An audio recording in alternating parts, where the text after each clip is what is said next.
ಉದ್ಘಾಟನೆಯ ಕಾರ್ಯಕ್ರಮವನ್ನು ನಾಮಫಲಕ ಉದ್ಘಾಟನೆ ಮಾಡೋ ಮೂಲಕ ನೆರವೇರಿಸಿದ್ವಿ.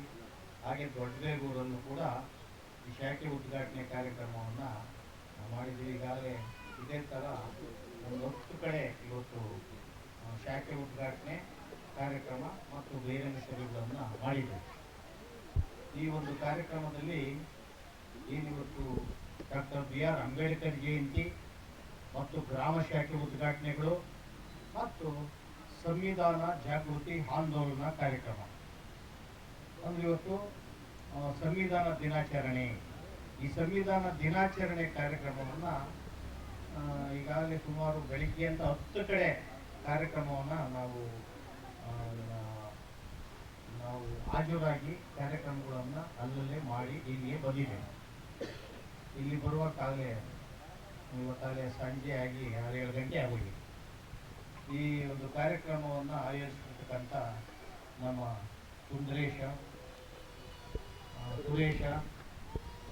ಸುರೇಶ್ ಗ್ರಾಮದ ದೊಡ್ಡಬೇಗೂರಿನ ಗ್ರಾಮದ ಅಧ್ಯಕ್ಷರು ಮತ್ತು ಸುಂದರೇಶು ಕಾರ್ಯಾಧ್ಯಕ್ಷರು, ಮುಖ್ಯವಾಗಿ ಆದಿಲ್ ಪಾಷಾ ಕರ್ನಾಟಕ ದಲಿತ ಸಂಘರ್ಷ ಸಮಿತಿ ಅಂಗಸಂಸ್ಥೆಯಾದ ಅಲ್ಪಸಂಖ್ಯಾತರ ವಿಭಾಗದ ವಿಭಾಗೀಯ ಅಧ್ಯಕ್ಷ ನಮ್ಮ ಆದಿಲ್ ಪಾಷಾ. 7ನೇ ಗಣರಾಜ್ಯೋತ್ಸವ ಅಥವಾ ಸಂವಿಧಾನ ದಿನಾಚರಣೆ ಇದು ದೇಶಾದ್ಯಂತ ನಡೀತದೆ. ರಾಜ್ಯ ಮತ್ತು ಕೇಂದ್ರ ಸರ್ಕಾರಕ್ಕೂ ಕೂಡ ಈ ಸಂವಿಧಾನ ದಿನಾಚರಣೆಯನ್ನ ತುಂಬ ಯಶಸ್ವಿಯಾಗಿ ಮತ್ತು ಅತ್ಯಂತ ಶಿಸ್ತುಬದ್ಧವಾಗಿ ನಡೆಸ್ತಾರೆ. ಜೊತೆಗೆ ದಲಿತ ಸಂಘಟನೆಗಳು, ಪ್ರಗತಿಪರ ಸಂಘಟನೆಗಳು, ಈ ನಾಡಿನ ಈ ದೇಶದ ಉನ್ನತಿಯನ್ನ ಒಳಿತನ್ನ ಬಯಸುವಂತಹ ಎಲ್ಲ ಸಂಘಟನೆಗಳು, ಸಮಾಜಗಳು ಕೂಡ ಈ ಗಣರಾಜ್ಯೋತ್ಸವನ 77ನೇ ಗಣರಾಜ್ಯೋತ್ಸವನ ಅತ್ಯಂತ ನೀತಿಬದ್ಧವಾಗಿ ಆಚರಿಸ್ತಾರೆ. ಇಲ್ಲಿ ನಮ್ಮ ಸುಂದರರು 10 ಶಾಖೆಗಳನ್ನ ಉದ್ಘಾಟನೆ ಮಾಡೋದ್ರ ಮೂಲಕ, ಹಲವು ಕಡೆ ಬಹಿರಂಗ ಸಭೆಗಳನ್ನ ಮಾಡೋದ್ರ ಮೂಲಕ ಸಂವಿಧಾನ ಜಾಗೃತಿ ಆಂದೋಲನ, ಅಂಬೇಡ್ಕರ್ ಜಯಂತಿ ಮತ್ತೆ ಶಾಖೆ ಉದ್ಘಾಟನೆ ಕಾರ್ಯಕ್ರಮವನ್ನ ಇಲ್ಲಿ ಆಯೋಜಿಸಿದ್ದಾರೆ. ನಿಮ್ಮೆಲ್ಲರಿಗೂ ಕೂಡ ಇಂಥ ಒಂದು ಅತ್ಯಂತ ಯಶಸ್ವಿಯಾದಂಥ ಕಾರ್ಯಕ್ರಮವನ್ನು ಮಾಡಿದ್ದಕ್ಕೆ ನಿಮ್ಮೆಲ್ಲರಿಗೂ ಕೂಡ ಅತ್ಯಂತ ಧನ್ಯವಾದಗಳನ್ನ ಹೃದಯಪೂರ್ವಕವಾಗಿ ಆತ್ಮೀಯವಾಗಿ ಅರ್ಪಿಸ್ತೇನೆ. ಸಂವಿಧಾನ ಬರೋದಕ್ಕೆ ಮೊದಲು ಈ ದೇಶವನ್ನ 563 ರಾಜರುಗಳು ಈ ಭಾರತದ ಭೂಮಿಯನ್ನು ಹಂಚಿಕೊಂಡು ರಾಜರಾಗಿ ಆಡಳಿತವನ್ನ ಮಾಡ್ತಾ ಇದ್ರು. ಒಬ್ಬೊಬ್ಬ ರಾಜರು ಕೂಡ ಒಂದೊಂದು ದೇಶ ಅಂದ್ಕೊಂಡ್ಬಿಟ್ಟಿದ್ರು. ಅವ್ರವ್ರ ರಾಜರುಗಳನ್ನೇ ಬಡಿದಾಡ್ತಾ ಇದ್ರು. ಈ ಕಡೆ ಹೈದರಾಬಾದಲ್ಲಿ ನಿಜಾಮ್ರು, ಈ ಮೈಸೂರಲ್ಲಿ ರಾಜರ ಆಡಳಿತ ಮನೆತನ, ಹೊಯ್ಸಳರು, ಕದಂಬರು, ರಾಷ್ಟ್ರಕೂಟರು, ಅನೇಕ ಕದಂಬರು, ಪಲ್ಲವರು, ಈ ರೀತಿ 563ಕ್ಕೂ ಹೆಚ್ಚು ರಾಜರು ಈ ದೇಶವನ್ನ ಆಡಳಿತ ಮಾಡ್ತಾ ಇದ್ರು. ಇವ್ರು ಆಡಳಿತ ಮಾಡುವಂತ ಸಂದರ್ಭದಲ್ಲಿ ಇವರಲ್ಲೇ ಡಿವೈಡ್ ಅಂಡ್ ರೂಲ್ ಮಾಡಿ, ಇವರಲ್ಲೇ ಒಡಕುಂಟು ಮಾಡಿ ಬೇರೆ ದೇಶದ ವಿದೇಶದವರು ಬಂದು ಇಲ್ಲಿ ದೇಶವನ್ನ ಆಡಳಿತ ಮಾಡಿದ್ದಾರೆ. ಡಚ್ಚರು, ಊಣರು, ಪೋರ್ಚುಗೀಸರು, ಯುರೋಪಿಯನ್ನರು, ಕೊನೆಗೆ ಬ್ರಿಟಿಷರು 200 ವರ್ಷ ಈ ದೇಶವನ್ನ ಆಳಿ ಈ ದೇಶವನ್ನ ಕೊಳ್ಳೆ ಹೊಡೆದಿದ್ದಾರೆ. ಈ ದೇಶದಲ್ಲಿರ್ತಕ್ಕಂಥ ವಜ್ರ ವೈಡೂರ್ಯಗಳು, ಐಶ್ವರ್ಯಗಳನ್ನ ಕೊಳ್ಳೆ ಹೊಡೆಯೋದ್ರ ಮೂಲಕ ಬಹಳ ದಾಳಿ ದೌರ್ಜನ್ಯಗಳು ನಡೀತಾ ಇದ್ವಿ. ಇದನ್ನೆಲ್ಲನೂ ಕೂಡ ಬಾಬಾ ಸಾಹೇಬ್ ಅಂಬೇಡ್ಕರ್ ಅವರು 53 ದೇಶದ ಸಂವಿಧಾನವನ್ನ ಓದಿ ಕರಗತ ಮಾಡಿಕೊಂಡು ಇಲ್ಲಿ ಈ ದೇಶಕ್ಕೆ ಯಾವ ರೀತಿ ಸಂವಿಧಾನವನ್ನು ಕೊಡಬೇಕು, ಸ್ವತಂತ್ರ ಬಂದ ನಂತರ ಸಂವಿಧಾನವನ್ನು ರಚನೆ ಮಾಡಿಕೊಳ್ಳುವಂತಹ ಸಂದರ್ಭ ಈ ದೇಶಕ್ಕೆ ಒದಗುತ್ತದೆ. ಆ ಸಂದರ್ಭದಲ್ಲಿ ಇಲ್ಲಿ ಸಹಸ್ರಾರು ಜಾತಿಗಳಿದೆ, 6000ಕ್ಕೂ ಹೆಚ್ಚು ಜಾತಿಗಳಿದ್ದಾವೆ, 1 ಲಕ್ಷಕ್ಕೂ ಹೆಚ್ಚು ಉಪಜಾತಿಗಳಿದ್ದಾವೆ, 16 ಧರ್ಮಗಳಿದ್ದಾವೆ. ಅಲ್ಪಸಂಖ್ಯಾತ ಮುಸ್ಲಿಂ ಸಮಾಜ ಇದೆ, ಕ್ರೈಸ್ತರಿದ್ದಾರೆ, ಹಿಂದೂಗಳಿದ್ದಾರೆ, ಪಾರ್ಸಿಗಳಿದ್ದಾರೆ, ಬೌದ್ಧರಿದ್ದಾರೆ. ಈ ಎಲ್ಲ ವಿವಿಧ ಧರ್ಮಗಳ ವೈವಿಧ್ಯಮಯ ಧರ್ಮ ಇರ್ತಕ್ಕಂಥ ದೇಶ, ನೂರಾರು ಭಾಷೆಗಳಿರ್ತಕ್ಕಂಥ ದೇಶ ಭಾರತ, ಸಹಸ್ರಾರು ಜಾತಿಗಳು, ವೈವಿಧ್ಯಮಯ ಕಲೆ ಸಂಸ್ಕೃತಿ ಇದ್ದಂಥ ದೇಶಕ್ಕೆ ಇವ್ರನ್ನೆಲ್ಲ ಒಟ್ಟಿಗೆ ಒಂದು ಮಕ್ಕಳ ತಾಯಿಯಂತೆ ಒಂದು ಸೂರಿನಡಿ ಒಂದು ಕೊಠಡಿಯ ಒಳಗೆ ಸಹಬಾಳ್ವೆಯಿಂದ ಜೀವನ ಮಾಡೋದಕ್ಕೆ ಎಂಥ ಸಂವಿಧಾನವನ್ನು ಕೊಡಬೇಕು ಅಂತ ಬಾಬಾ ಸಾಹೇಬರು 18 ಗಂಟೆಗಳ ಕಾಲ ಓದಿ 53 ದೇಶದ ಸಂವಿಧಾನಗಳನ್ನು ಕರಗತ ಮಾಡ್ತಾರೆ. ಸಂವಿಧಾನ ಬರೆಯೋದಕ್ಕೆ 20,000 ಫುಟ್ ನೋಟ್ಗಳನ್ನ ಬರೆದು ಕಾನ್ಸ್ಟಿಟ್ಯೂಂಟ್ ಅಸೆಂಬ್ಲಿನಲ್ಲಿ ಕೇಳಿದಂತ ಪ್ರಶ್ನೆಗಳು 3,600 ಪ್ರಶ್ನೆಗಳಿಗೆ 27,000 ಪುಟಗಳಷ್ಟು ಉತ್ತರಗಳನ್ನ ಸಾಕ್ಷಿ ರಚನೆ ಮಾಡಿದಂತಹ ಒಂದು ಉತ್ಕೃಷ್ಟ ಸಂವಿಧಾನ ಏನಿದೆ, ಈ ಸಂವಿಧಾನ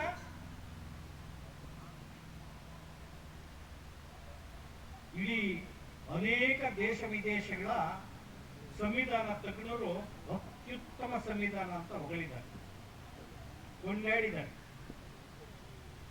ಇಂಥ ಒಂದು ಸಂವಿಧಾನ ಏನಿದೆ, ಈ ಸಂವಿಧಾನವನ್ನ ಪರಾಮರ್ಶೆ ಮಾಡಬೇಕು, ಈ ಸಂವಿಧಾನ ಬದಲಾವಣೆ ಮಾಡಬೇಕು ಅಂತ ಹೇಳಿ ಸಂವಿಧಾನ ಬರೆಯುವಂತ ಸಂದರ್ಭದಲ್ಲಿ ಯಾವ ವ್ಯಕ್ತಿಗಳು ಯಾವ ಶಕ್ತಿ ವಿರೋಧ ಮಾಡಿತ್ತೋ ಅದೇ ಶಕ್ತಿಗಳು ಇವತ್ತು ಸಂವಿಧಾನವನ್ನ ದುರ್ಬಲ ಮಾಡ್ತಾ ಇದೆ. ಅದಕ್ಕೋಸ್ಕರ ಇಲ್ಲಿರ್ತಕ್ಕಂಥ ಅಲ್ಪಸಂಖ್ಯಾತರು, ಇಲ್ಲಿರ್ತಕ್ಕಂಥ ಶೋಷಿತರು, ಶೂದ್ರರು, ರೈತ ವರ್ಗದವರು, ಬಹುಜನರು ಅತ್ಯಂತ ಎಚ್ಚರಿಕೆ ಹೆಜ್ಜೆಯನ್ನು ಇಡಬೇಕಾಗಿದೆ, ಜಾಗೃತರಾಗಬೇಕಾಗಿದೆ, ಸಂಘಟಿತರಾಗಬೇಕಾಗಿದೆ, ಸಂವಿಧಾನದ ಬಗ್ಗೆ ತಿಳುವಳಿಕೆಯನ್ನು ಮೂಡಿಸಬೇಕಾಗಿದೆ. ಇಲ್ಲಿ ಸಂವಿಧಾನ ತಿಳುವಳಿಕೆಯನ್ನು ಮೂಡಿಸ್ತಾ ಹೋದ್ರೆ ಈ ದೇಶದಲ್ಲಿ ಮತ್ತೆ ವಿದೇಶಗಳ ದಾಳಿ ಆಗ್ತದೆ, ಮತ್ತೆ ಇಲ್ಲಿ ಬೆಳೆದಾಟ ಆಗ್ತದೆ, ಕಾನೂನು ಸುವ್ಯವಸ್ಥೆ ಆಗ್ತದೆ, ಅಲ್ಪಸಂಖ್ಯಾತರು ಬಡವರು ಜೀವನ ಮಾಡಕ್ ಸಾಧ್ಯ ಆಗಲ್ಲ.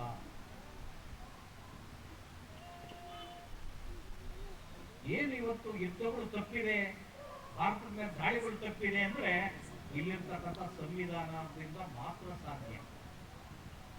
ಯಾಕಂದ್ರೆ ಪ್ರತಿಯೊಬ್ಬರಿಗೂ ಕರ್ತವ್ಯ ಮತ್ತೆ ಹಕ್ಕುಗಳು ಎಲ್ಲಾನು ಕೂಡ ಸಂವಿಧಾನ ಹೇಳ್ತಾರೆ. ಸಂವಿಧಾನ ಬರೀ ಪರಿಶಿಷ್ಟ ಜಾತಿಯವರಿಗೆ ಬಹುಜನರಿಗೆ ಅದೇ ಅಂದ್ಕೋಬೇಡಿ, ಬರೀ ಮುಸ್ಲಿಮರಿಗೆ ಕ್ರೈಸ್ತರಿಗೆ ಸಂವಿಧಾನ ರಕ್ಷಣೆ ಕೊಟ್ಟದೆ ಅಂದ್ಕೋಬೇಡಿ. ಈ ದೇಶದಲ್ಲಿರ್ತಕ್ಕಂಥ ಭೂಮಿ, ಆಕಾಶ, ನೆಲ ಎಲ್ಲಾ ಜೀವರಾಶಿಗಳಿಗೂ ಜೀವಪರವಾಗಿರ್ತಕ್ಕಂಥದ್ದು ಸಂವಿಧಾನ. ನೆಲ, ಜಲ, ಗಡಿ, ಭಾಷೆ, ವಿಜ್ಞಾನ, ಶಾಸಕಾಂಗ, ಕಾರ್ಯಾಂಗ ಎಲ್ಲಾ ಜನರಿಗೂ ಕೂಡ ರಕ್ಷಣೆಯನ್ನ ಕೊಡುವಂತಹ ಬಾಧ್ಯತೆ ಇರುವಂತದ್ದು ಸಂವಿಧಾನದ ಕರ್ತವ್ಯ. ಸಂವಿಧಾನ ಅತ್ಯಂತ ಶಾಂತಿ ಸೌಹಾರ್ದತೆಯನ್ನ ಹೇಳುವಂತ ಸಂವಿಧಾನವನ್ನ ಬದಲು ಮಾಡಕ್ ಹೋಗ್ತಾ ಇದ್ರು ಕೆಲವು ಶಕ್ತಿಗಳು. ಯಾಕೆ ಬದಲು ಮಾಡಕ್ ಹೋಗ್ತಾ ಇದಾರೆ, ಯಾಕೆ ಅದ್ರ ತಿದ್ದಕ್ ಹೋಗ್ತಾ ಇದಾರೆ, ಯಾಕೆ ದುರ್ಬಲಗೊಳಿಸ್ತಾರೆ, ಯಾಕೆ ದುರ್ಬಲಗೊಳಿಸ್ತಲೇ ಇದ್ದಾರೆ ಅನ್ನೋದನ್ನ ನಾವು ಚಿಂತನೆ ಮಾಡಬೇಕಾಗಿದೆ. ಸಂವಿಧಾನ ಬರೆಯುವಂತ ಸಂದರ್ಭದಲ್ಲಿ ಅದರ ಹಿಂದಿನ ದಿನಗಳಲ್ಲಿ ಸಹಸ್ರಾರು ವರ್ಷಗಳಿಂದ ಮನು ಸಂವಿಧಾನ ಇತ್ತು, ಮನುಸ್ಮೃತಿ ಈ ದೇಶದಲ್ಲಿ ಈ ನೆಲದಲ್ಲಿ ಮನುಸ್ಮೃತಿ ಇತ್ತು. ಮನುಸ್ಮೃತಿ ಸಂವಿಧಾನ ಏನ್ ಹೇಳ್ತದಪ್ಪ ಅಂದ್ರೆ ಲಿಂಗಭೇದ ಅಂದ್ರೆ ಮಹಿಳೆಯರನ್ನ ಗೃಹ ಬಂಧನದಲ್ಲಿರ್ಬೇಕು, ಅವ್ರ ಉದ್ಯೋಗಕ್ಕೆ ಹೋಗ್ಬಾರ್ದು, ಆಮೇಲೆ ಅನೇಕ ಮುಸ್ಲಿಂ ಹೆಣ್ಮಕ್ಳನ್ನ ಬುರ್ಕಾದಲ್ಲಿ ಇಡಬೇಕು, ಆಮೇಲೆ ಮಹಿಳೆಯರ ಸ್ತ್ರೀಯರು ಓದಬಾರದು, ಅವರು ಜಾಗೃತರಾಗಬಾರದು ಅಂತ ಮನು ಸಂವಿಧಾನ ಹೇಳ್ತದೆ. ಇವತ್ತು ಕೂಡ ಹಿಂದೂ ಧರ್ಮದಲ್ಲಿ ಪೂಜಾರಿ ಆಗಂಗಿಲ್ಲ, ಪುರೋಹಿತ ಆಗಂಗಿಲ್ಲ ಮಹಿಳೆ. ಇದನ್ನೆಲ್ಲರೂ ಕೂಡ ಸಂವಿಧಾನಬದ್ಧವಾಗಿ ಬಾಬಾ ಸಾಹೇಬ್ ಲಿಂಗಭೇದವನ್ನ ನಿಷೇಧ ಮಾಡ್ತಾರೆ. ಮಹಿಳೆ ಪುರುಷ ಸಮಾನರು ಅಂತ ಸಂವಿಧಾನ ಹೇಳ್ತದೆ. ಮಹಿಳಾ ಸಮಾನತೆಯನ್ನ ಸಂವಿಧಾನ ಹೇಳ್ತದೆ. ಮತ್ತೆ ಜಾತಿ ಭೇದ ಇತ್ತು ಈ ದೇಶದಲ್ಲಿ. ಅಸ್ಪೃಶ್ಯನನ್ನ, ಪರಿಷ್ಠ ಜಾತಿಯ ಅನೇಕ ಸಮುದಾಯಗಳನ್ನ ಊರಿಂದ ಹೊರಗಡೆ ಇಡ್ತಾ ಇದ್ರು. ಮಶಾಣದಲ್ಲಿ ಅವ್ರ ವಾಸ, ಎಣದ ಬಟ್ಟೆಗಳನ್ನು ಧರಿಸಬೇಕಾಗಿತ್ತು. ಮತ್ತೆ ಎಣದ ಕೂಳು ಮಡಿಕೆಯಲ್ಲಿ ಅನ್ನ ತಿನ್ಬೇಕಾಗಿತ್ತು. ಊರಿಗೆ ಬರಬೇಕಾದ್ರೆ ಅಸ್ಪೃಶ್ಯರು 12 ಗಂಟೆಗೆ ಅವ್ರ ಮೇಲೆ ಬೀಳುವಂತ ಸಂದರ್ಭದಲ್ಲಿ ಊರಿಗೆ ಬರಬೇಕಾಗಿತ್ತು. ಶಬ್ದ ಮಾಡ್ಕೊಂಡು ಬರ್ಬೇಕಾಗಿತ್ತು. ಪಕ್ಕೆ ಕಟ್ಕೊಂಡು ಊರಿಗೆ ಬರುವಂತ ಪರಿಸ್ಥಿತಿ ಇತ್ತು. ಯಾರನ್ನು ಮುಟ್ಟಿಸ್ಕೊಳ್ಳಬಾರ್ದಾಗಿತ್ತು. ಈ ಮುಟ್ಟಬಾರದ ಸಮಾಜ ಅಸ್ಪೃಶ್ಯತಾ ಸಮಾಜ ಅಂತ ಅನ್ಟಚಬಲಿಟಿ ಇತ್ತು. ಅದನ್ನ ಸಂವಿಧಾನದ ಕಾಲಂ 17ರಂತೆ ನಿಷೇಧ ಮಾಡಿದೆ ಸಂವಿಧಾನ. ಬಾಲ ಕಾರ್ಮಿಕ ಪದ್ಧತಿ ಇತ್ತು, ಜೀತ ಪದ್ಧತಿ, ವರದಕ್ಷಿಣಾ ಪದ್ಧತಿ, ಇದನ್ನೆಲ್ಲನೂ ಕೂಡ ಸಂವಿಧಾನ ನಿಷೇಧ ಮಾಡಿದೆ. ದೇವದಾಸಿ ಪದ್ಧತಿ, ಬೆತ್ತಲೆ ಸೇವೆ, ಮೂಢನಂಬಿಕೆಗಳು, ಕಂದಾಚಾರಗಳು, ಇದೆಲ್ಲನೂ ಕೂಡ ನಿಷೇಧ ಮಾಡಿ ಎಲ್ಲರೂ ಕೂಡ ವಿದ್ಯಾವಂತರಾಗಬೇಕು, ಎಲ್ಲರೂ ಕೂಡ ಓದಬೇಕು, ಶಿಕ್ಷಿತರಾಗಬೇಕು, ಸಂಘಟಿತರಾಗಬೇಕು, ಮುಖ್ಯ ವಾಹಿನಿಗೆ ಬರಬೇಕು. ಈ ದೇಶದ ಪ್ರತಿಯೊಬ್ಬ ಪ್ರಜೆಗೂ ಕೂಡ ಮಹಿಳೆ ಪುರುಷ ಭೇದ ಭಾವ ಇಲ್ದಂಗೆ ಪ್ರತಿಯೊಬ್ಬರು ಕೂಡ ಸಮಾನರು. ಒಬ್ಬ ವ್ಯಕ್ತಿ ಒಂದು ಮೌಲ್ಯ, ಒಂದು ಘನತೆ, ಒಂದು ಓಟು ಅಂತ ಏನಾದ್ರೂ ಸಂವಿಧಾನದಲ್ಲಿ ಸಮಾನತೆ ಇದೆ ಅಂದ್ರೆ ಅದು ಭಾರತದ ಸಂವಿಧಾನದಲ್ಲಿ ಮಾತ್ರ ಅನ್ನೋದನ್ನ ನಾವು ತಿಳ್ಕೋಬೇಕಾಗಿದೆ. ಇಂಥ ಒಂದು ಸ್ವಚ್ಛಂದವಾದಂತಹ ಮನುಷ್ಯನ ಪರವಾಗಿರ್ತಕ್ಕಂಥ, ಜೀವ ಪರವಾಗಿರ್ತಕ್ಕಂಥ ಸಂವಿಧಾನವನ್ನ ಉಳಿಸಲೇಬೇಕಾಗಿದೆ, ಬೆಳೆಸಬೇಕಾಗಿದೆ. ಸಂವಿಧಾನ ವಿಕಾಸ ಆಗಬೇಕಾಗಿದೆ. ಸಂವಿಧಾನ ವಿಕಾಸ ಆಗ್ತಿದ್ದ ಅನೇಕ ಕಾಯ್ದೆಗಳನ್ನ ರಚಿಸಿ ಸಂವಿಧಾನಕ್ಕೆ ಒಂದು ಗೌರವವನ್ನು ತಂದು ಕೊಟ್ಟಿದ್ದಾರೆ. ಅದ್ರ ಜೊತೆಗೇನೆ ಸಂವಿಧಾನವನ್ನು ಅನೇಕ ಬಾರಿ ತಿದ್ದುಪಡಿ ಮಾಡಿದ್ದಾರೆ. ಪರಾಮರ್ಶೆ ಮಾಡಬೇಕು ಅಂತ ಸಂವಿಧಾನವನ್ನ ಹಿಂದೆ 2000 ಇಸ್ವಿಯಲ್ಲಿ ವಾಜಪೇಯಿ ಅವರು ಪ್ರಧಾನಿಯಾಗಿದ್ದಾಗ ಹೇಳಿದ್ರು. ನಾವು ಬಹುದೊಡ್ಡ ಹೋರಾಟ ಮಾಡಿದ್ವಿ. ಬೆಂಗಳೂರಲ್ಲಿ ರಾಜಭವನದಲ್ಲಿ ಮುಖ್ಯ ಆಗ್ತಾ ಇದ್ದಾಗ ಲಾಠಿ ಚಾರ್ಜ್ ಆದಾಗ ಒಬ್ಬ ಕೋಗಿಲು ನಾಗರಾಜ ಅಂತ ಸಾವನ್ನಪ್ಪಿದ. ನನಗೂ ಕೂಡ ದೊಡ್ಡ ಏಟಾಯ್ತು. ಆಸ್ಪತ್ರೆಯಲ್ಲಿ ಅಡ್ಮಿಟ್ ಹೋಗಿ ಅನೇಕ ಜನ, ನನ್ನ ಜೊತೆಗೆ 100ಕ್ಕೂ ಹೆಚ್ಚು ಜನ ಗಾಯಾಳುಗಳಾದ್ರು. ನಾಡಗೌಡ ಆಯೋಗ ಆಯಿತು. ಈ ರೀತಿ ಸಂವಿಧಾನ, ಯಾರಾದ್ರೂ ಸಂವಿಧಾನಕ್ಕೆ ಕೈ ಹಾಕಿದ್ರೆ ಅವರು ಈ ದೇಶದಲ್ಲಿ ನಾಗರಿಕರಾಗಿ ಉಳಿಯಕ್ ಸಂದರ್ಭ ಇಲ್ಲ ಅನ್ನೋ ಎಚ್ಚರಿಕೆಯನ್ನ ನಿಮ್ಗೆ ನಾವು ಕೊಡ್ತಾ ಇದ್ದೇವೆ. ಯಾಕಾಗ್ತಾ ಇಲ್ಲ ಅಂದ್ರೆ ಇವರು ಜಾತಿ ಭೇದ, ಸಂವಿಧಾನದಲ್ಲಿ ಜಾತಿ ಭೇದ ಇಲ್ಲ. ವರ್ಗ ಭೇದ, ಸಂವಿಧಾನದಲ್ಲಿ ವರ್ಗ ಭೇದ ಇಲ್ಲ. ಜಾತಿ ಭೇದ, ವರ್ಗ ಭೇದ, ಮತ, ಧರ್ಮ, ಜಾತಿ ಅನೇಕ ಭೇದ ಭಾವಗಳನ್ನ ಬಿಟ್ಟಿದ್ದಾರೆ. ಆದ್ರೆ ಸಂವಿಧಾನ ಬರೀ ಎಲ್ಲರೂ ಸಮಾನರು ಅಂತ ಹೇಳ್ತಾರೆ, ಮಹಿಳೆಯರು ಕೂಡ ಸಮಾನರು ಅಂತ ಹೇಳ್ತಾರೆ. ಈ ಮನುಷ್ಯ ವಿರೋಧಿಗಳು ಯಾರಿದ್ದಾರೆ ಅವರು ಇವತ್ತು ಸಂವಿಧಾನವನ್ನ, ಅವತ್ತು ಸಂವಿಧಾನವನ್ನ ಬಾಬಾ ಸಾಹೇಬರು ಬರೆಯುವಂತ ಸಂದರ್ಭದಲ್ಲಿ ಸಂವಿಧಾನ ಮಹಾಪಿತೃಗಳು ಸಂವಿಧಾನ ರಚನೆ ಮಾಡುವಂತ ಸಂದರ್ಭದಲ್ಲಿ ಯಾರು ವಿರೋಧ ಮಾಡಿದ್ರೋ ಅದೇ ಸಮಾಜ, ಅದೇ ಒಂದು ಪೂರ್ವಗ್ರಹ ಪೀಡಿತರು, ಫ್ಯಾಸಿಸ್ಟ್ ವ್ಯಕ್ತಿಗಳು ಇವತ್ತು ಸಂವಿಧಾನವನ್ನ ಹೈಜಾಕ್ ಮಾಡೋದಕ್ಕೆ, ಸಂವಿಧಾನವನ್ನು ತಿದ್ದೋದಕ್ಕೆ ಹೊರಟಿದ್ದಾರೆ. ಆದ್ರೆ ಸಂವಿಧಾನ ಜಾರಿಯಾಗಿ ಇವತ್ತು 77ನೇ ವರ್ಷದ ಸಂವಿಧಾನವನ್ನು ನಾವು ಆಚರಣೆ ಮಾಡ್ತಾ ಇದ್ದೀವಿ. 76 ವರ್ಷ ಸಂವಿಧಾನ ಜಾರಿಯಾಗಿ ಇವತ್ತಾಗಿದೆ. ಆದ್ರೆ ಇವತ್ತು ಕೂಡ ಬಡತನ ಇದೆ, ಅನಕ್ಷರತೆ ಇದೆ, ನಿರುದ್ಯೋಗ ಇದೆ, ಅಸಮಾನತೆ ಇದೆ, ಅನೇಕ ದಾಳಿ ದೌರ್ಜನ್ಯಗಳು ನಡೀತಾ ಇದ್ದಾವೆ. ಬಡವರು, ದುರ್ಬಲ ವರ್ಗದವರು ಕೆಳವರ್ಗದ ಮೇಲೆ ಕೊಲೆ, ಅತ್ಯಾಚಾರ, ದೌರ್ಜನ್ಯಗಳು ಅವ್ಯಕ್ತವಾಗಿ ನಡೀತಾ ಇದೆ. ಆಳುವ ವರ್ಗಗಳು ಮೌನವನ್ನು ಆಚರಿಸಿದ್ದಾರೆ. ಪರಿಶಿಷ್ಟ ಜಾತಿಯವರನ್ನ, ಮುಸ್ಲಿಮರನ್ನ, ಅಲ್ಪಸಂಖ್ಯಾತರನ್ನ, ರೈತರನ್ನ ಸಾಮಾಜಿಕ ನ್ಯಾಯ ಕೊಡೋದ್ರ ಮೂಲಕ ಅವ್ರನ್ನ ಮುಖ್ಯ ವಾಹಿನಿಗೆ ತರುವಂತ ಕೆಲಸ ಸಂವಿಧಾನ ಮಾಡಬೇಕಾಗಿದೆ. ಮುಖ್ಯಮಂತ್ರಿ ಸಿದ್ದರಾಮಯ್ಯನವರಾಗಿದ್ದಾರೆ.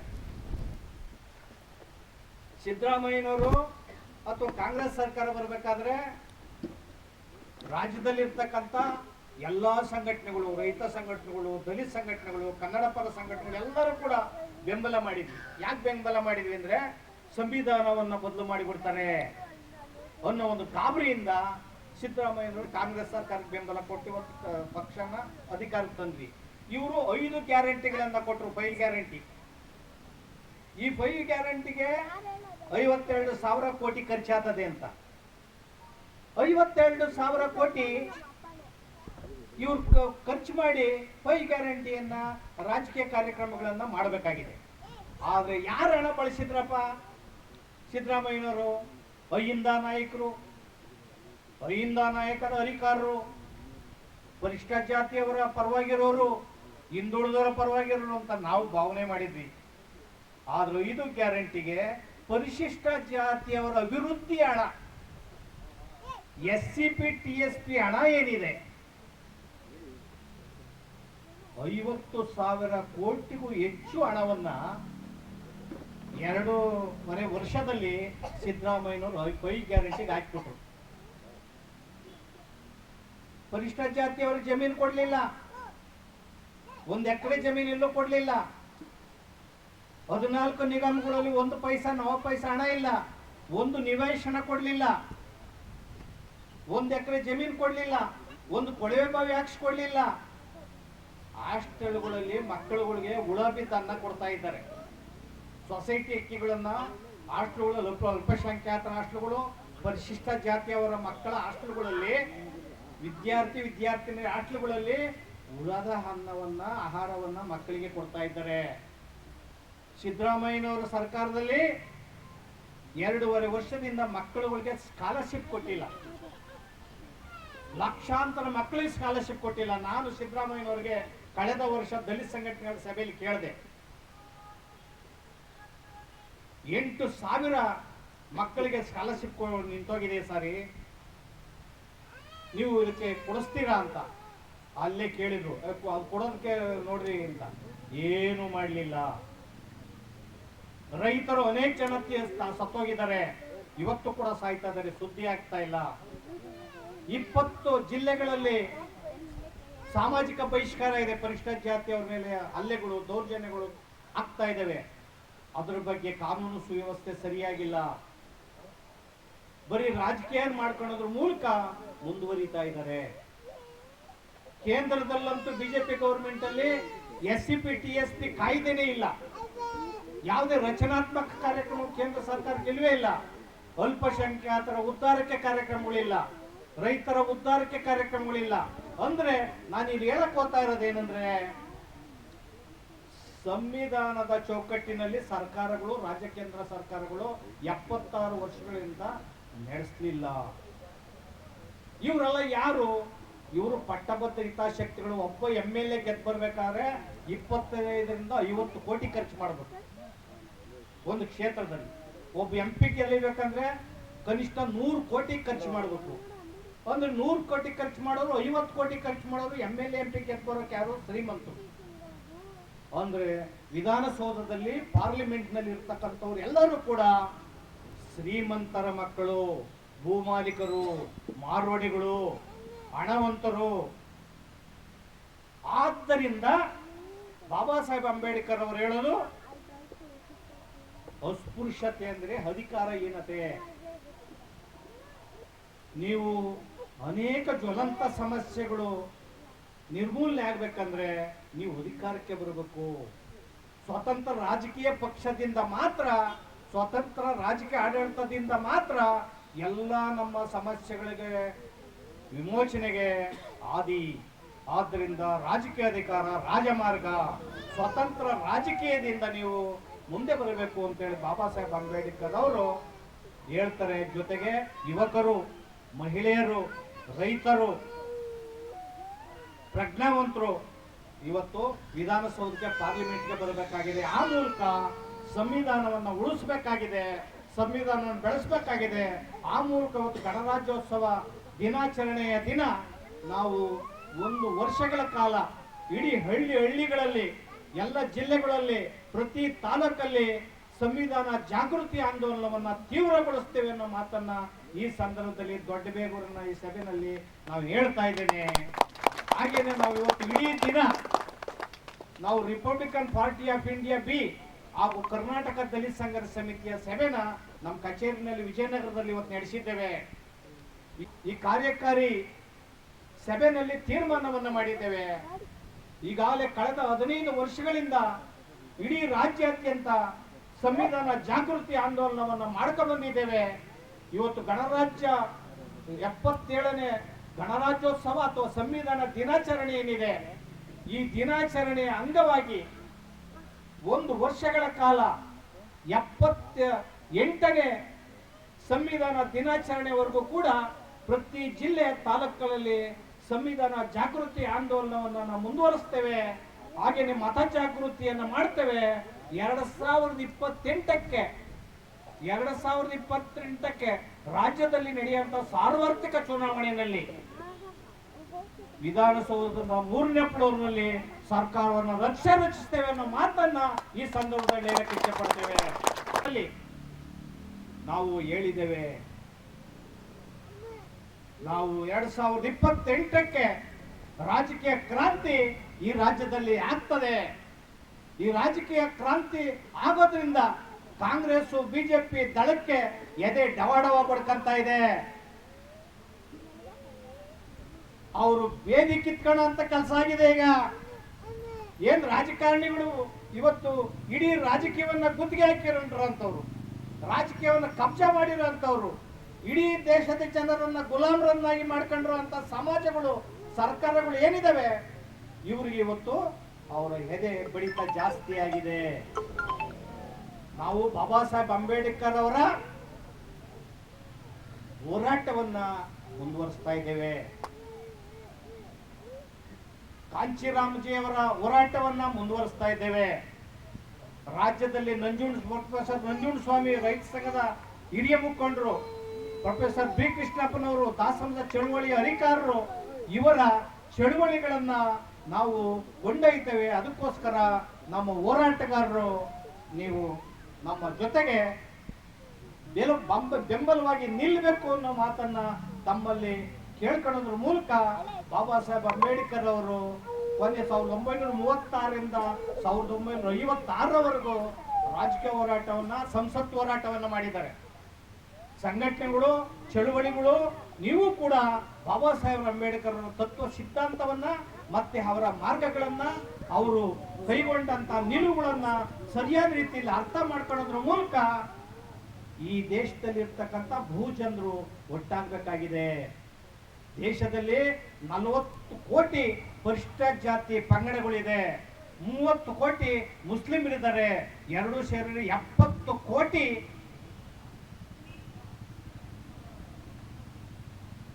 ಪರಿಶಿಷ್ಟ ಜಾತಿಯ ಪಂಗಡಗಳು, ಮುಸ್ಲಿಮರು ಈ ಮತದಾರರಿದ್ದಾರೆ ಈ ದೇಶದಲ್ಲಿ.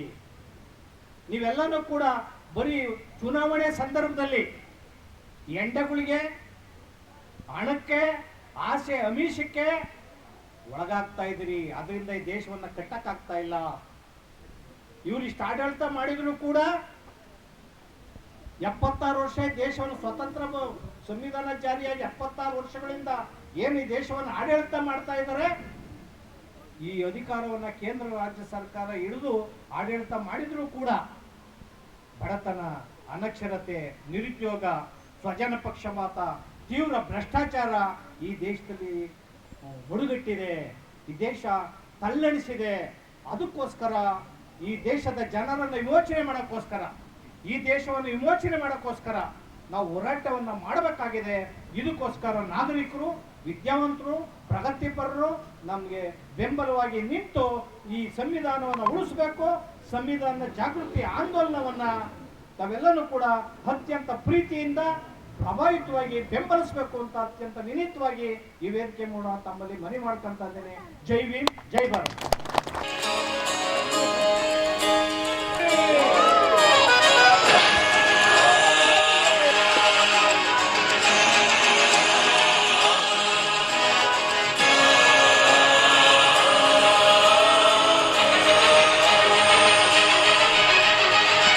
ಸಂವಿಧಾನಕ್ಕೆ ನೀನೆ ಶಿಲ್ಪಿಯು, ನೀನೆ ಶಿಲ್ಪಿಯು, ದಾರಿದೀಪವು ನೀನೆ ಕಲಿಸಿಕೊಟ್ಟೆ ಸಮಾನತೆಯನ್ನು, ಸಮಾನತೆಯನ್ನು, ಏಕತೆಯನ್ನು. ರಾಷ್ಟ್ರ ಸಂವಿಧಾನಕ್ಕೆ ನೀನೆ ಶಿಲ್ಪಿಯು, ನೀನೆ ಕಲಿಸಿಕೊಟ್ಟೆ ಸಮಾನತೆಯನ್ನು. ನಿನ್ನ ಲೇಖನಿಯ ಬರಹ ದೇಶ ಚರ್ಚೆಗೆ ಒಂದು ಒಂದು ಮಾತು ಕೂಡ ಭೀಮ ಗರ್ಜನೆ ನಾಯಕ ನೀನು ಭೀಮರ ಮಹಾನಾಯಕ ನೀನು ಭೀಮರ ನಾಯಕ ನೀನು ಭೀಮರ ಮಹಾನಾಯಕ ನೀನು ಭೀಮರ ನೊಂದ ಜನರಿಗೆ